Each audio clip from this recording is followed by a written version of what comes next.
Oh, Shenandoah, I long to hear you always.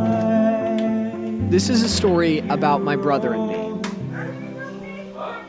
That's Kasdan. He's 16 years old. He's my only sibling. Growing up, we did everything together. But as time went on, the kind of natural divide that comes with age and school, relationships, and diverging career paths has started to get in the way. I knew I wanted to do something about it. I knew if I didn't, I'd look back and regret it. I've had this idea of making a road movie since the summer. Use it as the narrative catalyst to tell our story. I thought some time on the road could do us both some good.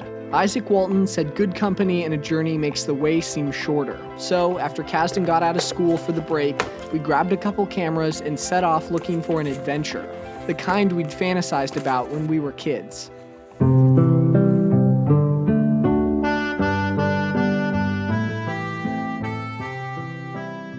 I didn't really have much of a plan or any real idea of what a movie about this trip would look like. We had a couple days to go wherever we wanted before having to get back for Christmas. I wanted to spend it seeing the state, or at least see what ground we could cover in the given time. Pretty damn well, good right there. Say bye to the home. Bye, dogs. All right, first stop gas because Nate's forgot to get it yesterday. We're already behind schedule. We started on the 126, then over the McKenzie Pass, and headed east. We wanted to go to a real ghost town. Growing up, we spent a lot of time on the road. When we were still involved in shooting the TV show and helping our parents during speaking circuits, for a few years there, it felt like we spent more time in hotels and airports than we did at home. One of the first real lessons travel taught me was while life goes on when you're gone, it's the closest feeling to being able to escape your problems without having to face them head on. Two boys in the open road. The road can be a beautiful distraction from the reality we leave behind. Okay, where's Shanico?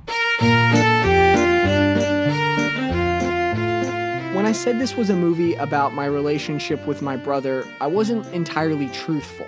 You see, I had selfish motivations too.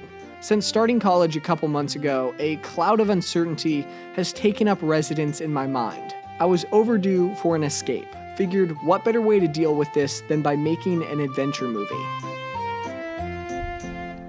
And that is our cue to leave. Oh, I'm a poor Shanico.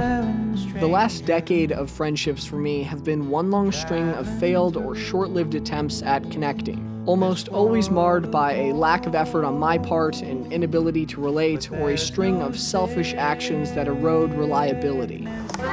Loser! You! Nicole! You stink! Everybody seems to hate being filmed. That was my best friend. For the time or two that wasn't true, those two faced resolutions from factors unable to be grasped before it was too late. And in the end, I'm left by myself. That is, with one exception. Through all that, my brother has always remained by my side. I remember anytime we fought as kids, our parents would tell us how useless it was, that we'd be each other's best friends, and it'd be better for both of our sakes if we realized that sooner than later. Still alive. Hey. Hi. How's it going? They were right. It's good. Good morning, Vietnam. Get up, let's go. We were different growing up, but in the kind of way I didn't really understand until I was older. I was the loud one, the confident one, the one who could always answer the question of exactly who I wanted to be. And Kasdan was quieter, more forgiving, generous, and accepting. To be honest, it probably helped balance us out. Over the years, I think we've both tried to walk in each other's shoes. Kasdan adopting my efforts to keep my head down and work, even if it means shutting people out, and me taking a page from his book, trying not to place such unrealistic expectations on my peers and relinquish some of the need for control in social settings. But given any time, we both retreat. We both fall back into the only ways we know how to be. And so, the tug-of-war to better understand one another continues. Before I knew how to turn the camera on myself, my brother was my muse.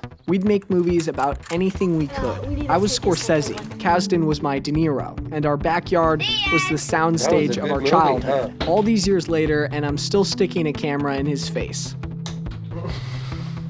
You know, it's funny. I don't know what it's like to be a parent, to have a kid of my own, but I look at Kasdan now, and this kid I've known my whole life, he doesn't seem so little anymore. He's driving now. He's almost as tall as me now. He's had 4 times as many girlfriends as me. He was patient with me when we were kids. He put up with a lot of my shit. You're supposed to be the mate. Can you redo that? I owe that kid a lot. Whoa. Stop the video. I guess my hope with this trip was to gain some sort of indication, or in the very least an insight, of what to do about this funk I've found myself in. Step away from the predictability of it all and spend some time with my brother. I don't have all the answers I was looking for. I probably never will. But I think this is the time in life where I should learn how to accept that, make my peace with it. And that's okay, because now I have something much more important to chase down. I have moments to capture and stories to share. Should I do the line? Go ahead. That's a gigantic indoor water park. Thanks for everything, Casey. Let every good fellow now join the song. Viva la company! Success to each other and pass it along. Viva la company! Viva la, viva la, viva l'amor! Viva la, viva la, viva l'amor! Viva l'amor! Viva l'amor! Viva la company! We got him. I wanted to make a road movie, the kind where characters find themselves, grow closer in the process. I think I did that, at least a version of it. Okay, so I got a few questions for you. Okay, You ready? sure. What's your name? Kasdan. Spell that. K-A-Z-D-E-N. What's your first memory? You remember when Mom and Dad did those birthday things where they like put the video camera in front of us and we like sat down and talked about the year? If nothing else, though, it was a reminder that this is the road, if traveled, that will lead me to do something great. Run after everything I want out of life. What's your biggest fear? Not doing anything with my life, like looking back on it and think like, man, I know that because it already has. Seeing that if I were anywhere else other than right here, right now, I wouldn't have this record of being 18, squaring off with the tricky bastard that is uncertainty, and looking back at my relationship with my brother. what's next? Last question. How far is the light here?